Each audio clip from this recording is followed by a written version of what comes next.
कि गुरुजी मुझे और मारिए मुझे मजा आता है। उन्होंने हाथ ऐसे, जब गुरुजी को देखता था तुरंत पहले हाथ फैलाता था, गुरुजी खूब मारो। गुरुजी मारते थे, हाथ फूल जाता था। उसने कहा कि गुरुजी क्यों हमको इतना मारते हैं? बोले कि तुम्हारे हाथ में जो लकीरें हैं, हाथ लकीर, सबके लकीर है कि नहीं? एक बार हाथ देख लो अपना, सब लोग है कि नहीं? किसके हाथ में लकीर नहीं है? रेखा किसके हाथ में नहीं है? उन्होंने कहा कि तुम्हारे हाथ में जो रेखा है वो विद्या की रेखा नहीं है। कवि जी अपने बिरहा में नोट कर लेना। कहा कि तुम्हारे हाथ में जो रेखा है, इस रेखा में विद्या कहीं नहीं संलग्न है, इसलिए तुमको मैं पढ़ा नहीं सकता। अब तुमको मारते मारते मैं थक गया हूं। अब मैं तुम विद्यालय के कैंपस में मत आना, अब तुम पढ़ नहीं सकते, तुम्हारे पास विद्या है ही नहीं है। तो उसने परेशान हुआ, कहा कि अब तक तो मैं नहीं याद करता था, लेकिन मैं अब घर गया, कहा कि अपने बाप और मतारी से कहा कि मुझे कैसे तुम लोगों ने पैदा कर दिया, मुझे कैसे पैदा कर दिया, मेरे हाथ में कोई विद्या की रेखा है ही नहीं है। उन लोगों ने कहा कि कौन सी रेखा होती है बेटा, हम नहीं जानते थे। पंडित जी जो कह रहे हैं वो मान लो सही है, पंडित जी जो कह रहे हैं वही बात सही है। उन्होंने कहा कि पंडित जी जो कह रहे हैं वो सही है। बोला कि नहीं, बिल्कुल नहीं, जो कह रहे हैं वो सही नहीं है। तर्क के कसौटी पर उसने कसा, उसने लॉजिकल जो है सब्जेक्ट अपनाया। अपने रेखा को स्कूल के पिछवाड़े जाकर के पूरे हाथ के हथेली को उसने कभी जी काट डाला, पूरी रगड़ रगड़ के हथेली को लहू लुहान कर दिया। पूरे हाथ में जो रेखा है कमलेश गौर जी, वो रेखा को उसने जो है मिटा दिया। किसने मिटा दिया?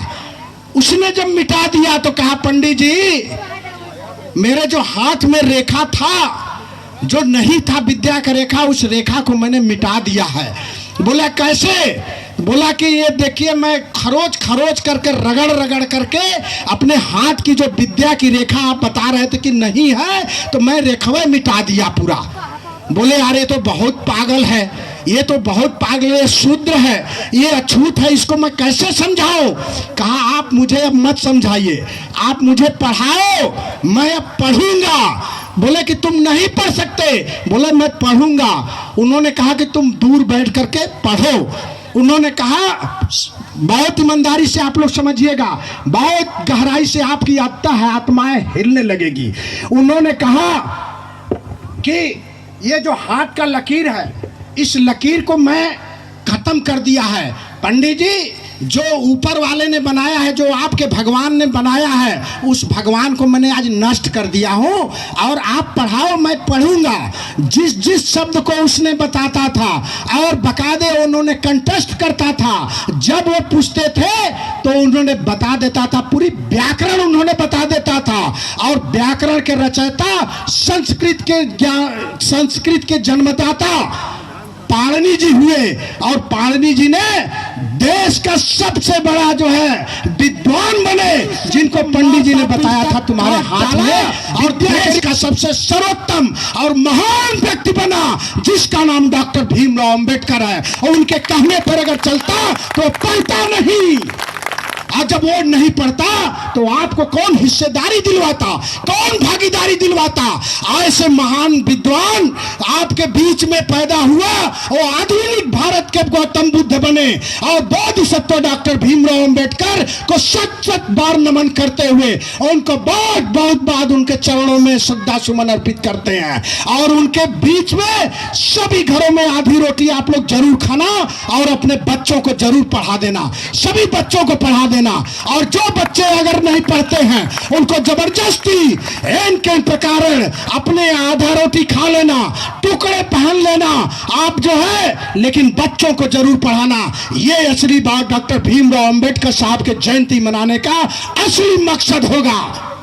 साथियों मैं ज्यादा कुछ कह गया हूं, आप लोगों को किसी को अगर मन मस्तिष्क में तकलीफ हुई हो गई तो मैं क्षमा चाहूंगा, लेकिन जितने भी महापुरुष बने और इसी प्रकार से बने थे, फातिमा से सावित्रीबाई फूले आप लोगों महिलाओं के लिए प्रथम शिक्षिका बनी। सबसे पहले उन्होंने स्कूल खुला। जो आप लोग गले में क्या पहनती हो, लॉकेट, किस चीज का लॉकेट पहनती हो? लॉकेट किस चीज का पहनती हो? वो पहनती हो ना जिसको कहते हैं मंगलसूत्र, वो लोग पहनवाते हैं, जो कहते हैं इसको मान लो।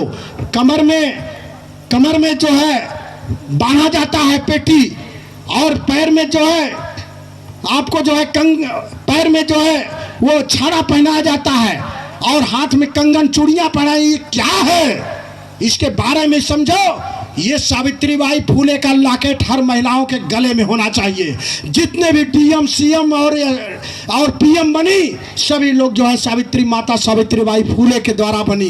किसी अपर कास्ट की महिलाएं ने प्रथम शिक्षा नहीं ग्रहण किया था, और वो किया था तो आपके समाज का व्यक्ति ने किया था। और आज किसी भी स्कूल में सावित्रीबाई फूले का नाम नहीं लिया जाता, और उनके रूप में बदले हुए नाम जो है किसका लिया जाता है? आप सरस्वती का नाम लिया। सरस्वती नाम का कोई व्यक्ति कहीं कोई विद्यालय खोला हो तो मुझे बता देना। कोई शब्द की रचना किया होगा तो बता देना। कोई पुस्तक का अगर रचना किया होगा तो मुझे बता देना। छुपे छुपाए ना छुपे, चोरी हत्या पाप। और सावित्रीबाई फूले ने प्रथम विद्यालय महिलाओं को पढ़ने के लिए और पढ़ाने के लिए फातिमा शेख और इन लोगों ने मिलकर के खोला था, और आज लाभ सभी लोग ले रहे हैं। इसलिए महिलाओं को मैं बता देना चाहता हूं, वो मंगलसूत्र की बात छोड़ देना। तुम सावित्रीबाई फूले का लॉकेट पहनोगे तो तुम्हारी भी सीना चौड़ा हो जाएगा, और कहोगी कि धन्य हो हमारे बीच में जो है वीरांगना, धन्य हो जो है राष्ट्र माता सावित्रीबाई फूले, जिन्होंने तुमने सोती हुई कौम को तुम लोगों ने जगाया। साथियों, मैं ज्यादा कुछ ना कह करके मैं इतना जरूर कहूंगा कि आने वाले समय में किसी के कहने से कोई बात मत कर देना। बिना तर्क किए, बिना तर्क के कसौटी पर कस देने के बाद तुम उसकी बात कभी मत मानना। वो हमेशा चाहता है कि यह बेवकूफ चोटियां मूर्ख बना रहे। मूर्ख किसी को बनाया जा सकता है, लेकिन बहुत दिनों तक कभी जी नहीं बनाया जा सकता है। और यह जो है यह चीज शिक्षा से मिलेगी। शिक्षा सर्वोपरि, सर्वधनम में सबसे प्रधान धन है, तो वो जो है शिक्षा है। शिक्षित बनो, संगठित हो, तब जाकर के संघर्ष होगा। धन्यवाद। नमो बुद्धाय। जय भारत, जय भारती।